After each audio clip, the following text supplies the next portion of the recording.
আলহামদুলিল্লাহ। সামনে দেন এই জিনিসটা কি? এই জিনিসটা হইলো রসের চিন্নি। তা 15-20 বছর আগে মুই নিজেও 15-20টা খাজুর গাছ ছেলতাম, রস হইতে মানেরও দিতাম, নিজেও খাইতাম। এখন তো রস টস পাওয়া যায় না। তা মগো গ্রামে এক বেডা হে খাজুর গাছ কাটে। তা আমি জিগেইলাম যে হ্যাঁ কয় ঠরিয়ে বেছেন? আরে কয় আরে নে কলস 8টা।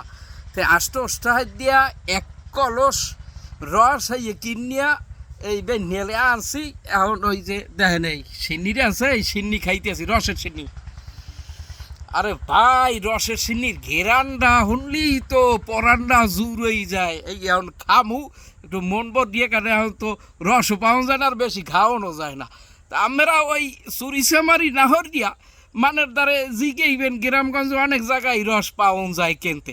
কিনিয়ে বাড়ি আনবেন সুন্দরভাবে, একটু রসের সিন্নি একালে চমৎকারভাবে দেখেন হেয়ার রাইন দিয়া পেট ভরিয়ে খাইবেন, মন ভরিয়ে একটু ঘেরানটা নেবেন রসের সিন্নির। অন্যরকম একটা মজা।